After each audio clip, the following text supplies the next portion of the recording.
Okay, bismillahirrahmanirrahim. Assalamualaikum warahmatullahi taala wabarakatuh. Jadi insya-Allah hari ini kita sambung lagi subjek matematik, iaitu kita nak belajar tentang perpuluhan. Perpuluhan. Jadi sebenarnya tajuk pecahan ada lagi satu bahagian yang kita belum habis, iaitu pecahan daripada sesuatu kuantiti. Pecahan daripada suatu kuantiti, muka surat 83. Tapi tak apa, yang itu kita lompat dulu, kita skip dulu. Nanti cikgu akan ulang balik keseluruhan tajuk pecahan ni. Baik, jadi hari ini kita fokus dulu pada tajuk perpuluhan. Baik, perpuluhan.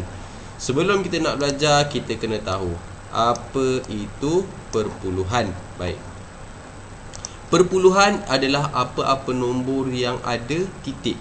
Nombor yang ada titik. Contohnya 1.26. Jadi inilah yang kita kata sebagai perpuluhan. Ni, titik ni. Ini yang kita katakan sebagai perpuluhan. Macam mana kita nak baca nombor ni? 1.26. Ingat 1.26.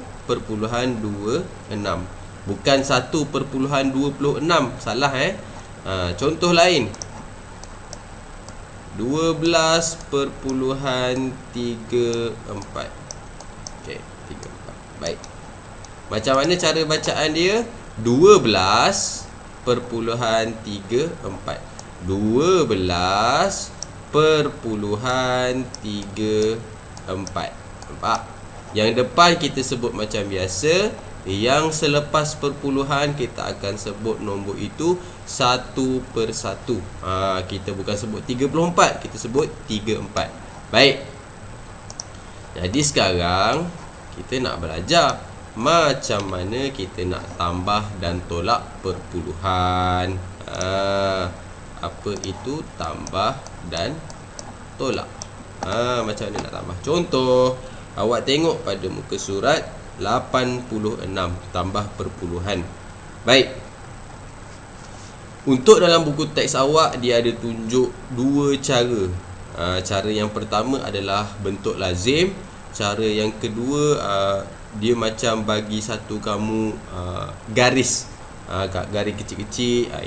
Itu maknanya cikgu hanya akan ajar kamu satu cara sahaja. Cara yang kedua, kenapa cikgu tak ajar? Sebab bagi cikgu, cara itu akan lebih menyusahkan kamu. Jadi fokus pada apa yang cikgu nak ajar. Baik, contohlah, katakan, tengok tu soalan dia bagi, berapakah jumlah isi padu air di dalam dua buah cerik? Gambar cerik yang pertama dia bagi 1.8 liter. Cerik yang kedua berjumlah 0.5 liter. Baik, tengok sini.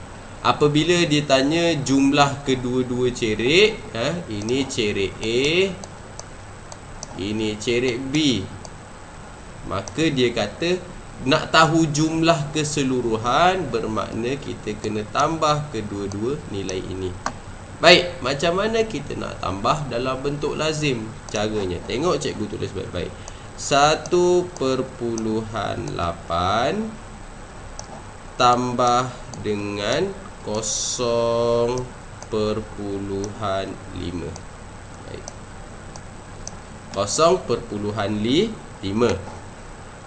Apa yang kamu kena perhatikan adalah, tengok di mana kedudukan perpuluhan itu.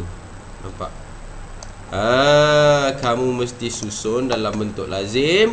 Perpuluhan ini mesti berada pada tempat yang tempat yang sama.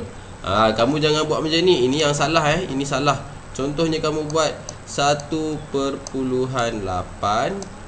tambah 0.5. Siapa buat macam ni?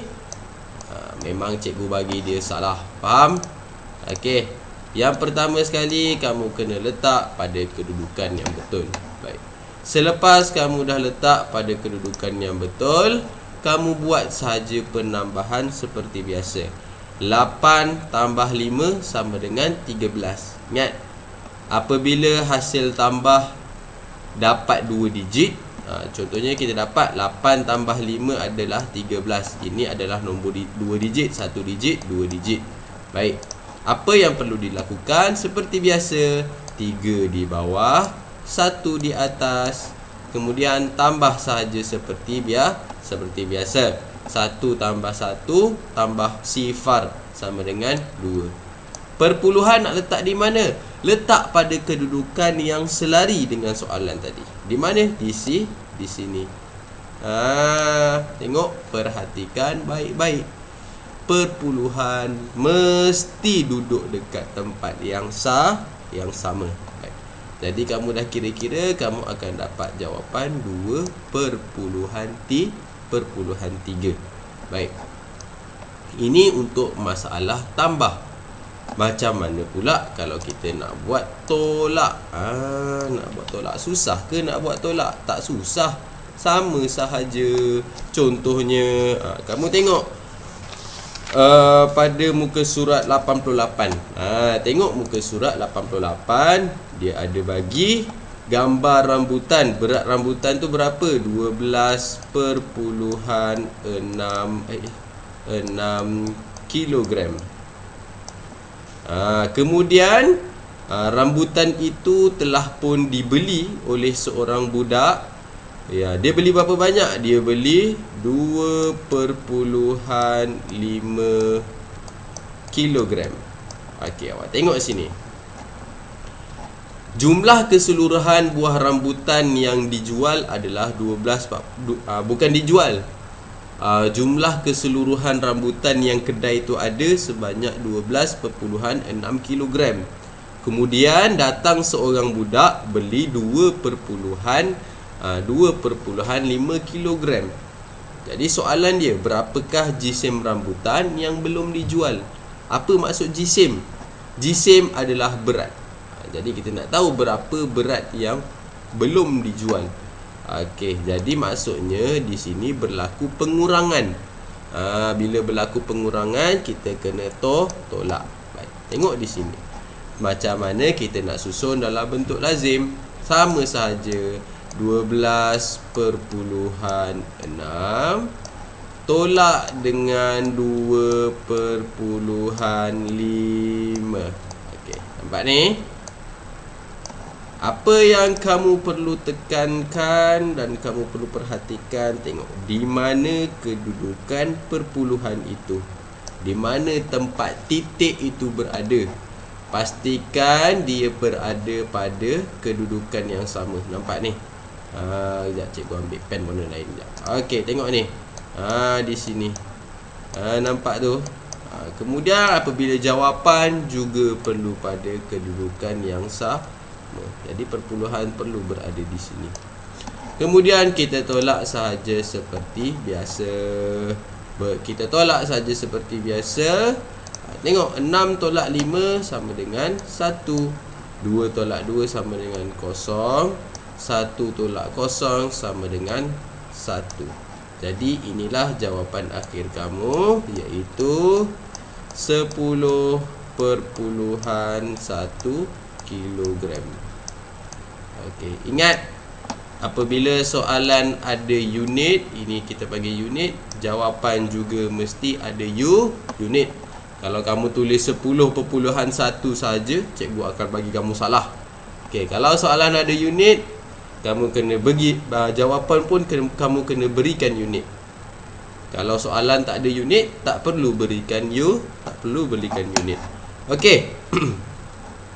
Ada masalah pinjam meminjam. Pinjam meminjam tu contohnya macam mana? Kejap, cikgu tanda dulu. Okey. Okey, contohnya dekat sini jumlah yang ada dekat kedai tu adalah 12.9 kg. 12.9 kg. Bukan. Sorry. Sekejap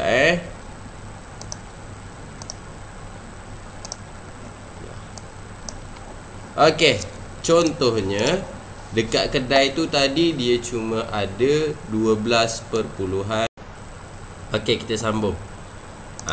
Tadi contohnya lah berlaku kalau kat kedai tu tadi cuma ada 12.2 kilogram dan budak tu beli 2.5 kilogram. Jadi apabila kita tolak, tengok apa yang terjadi kalau kita tolak. 12.2 tolak dengan 2.5. Baik. Ingat, apabila kita membuat penolakan, pastikan ini berada pada kedudukan yang sama. Dan jawapan kamu nanti pun perpuluhannya mesti berada pada kedudukan yang sama. Okey. Apa yang cikgu kata masalah pinjam meminjam tadi? Kamu tengok sini, nombor 2 kita nak tolak dengan 5. Jadi 2 ini nombor yang lebih kecil daripada 5. Macam mana kita nak tolak nombor 2 dengan 5? Caranya macam biasa, kamu pinjam saja nombor sebelah. Okey, nombor 2 kita pinjam jadi 1, 2 jadi 12. Kan mudah tu. Kemudian tolak saja seperti biasa. 12 tolak dengan 5 sama dengan 7. 1 tolak 2 boleh ke? Tak boleh. Jadi kita potong. Sini jadi kosong, sini jadi 11. Kemudian 11 tolak 2 sama dengan berapa? Sama dengan 9. Okey, faham? Untuk tolak ataupun tambah, kalau kamu nak pinjam ataupun tambah tadi dapat 2 digit, tambahnya ataupun tolaknya seperti biasa sahaja. Cuma titik ataupun perpuluhan ini yang kamu perlu perhatikan, fokuskan di mana kedudukan dia dan pastikan dia berada pada garisan yang selari. Baik, jadi itu saja pembelajaran kita untuk hari ini. Cikgu harap kamu semua dapat faham dengan baik apa yang kita belajar hari ini. Ingat, peperiksaan dah dekat. Cikgu harap kamu betul-betul fokus dan jangan main-main lagi. Belajar betul-betul. Jadi itu saja. Assalamualaikum warahmatullahi taala wabarakatuh.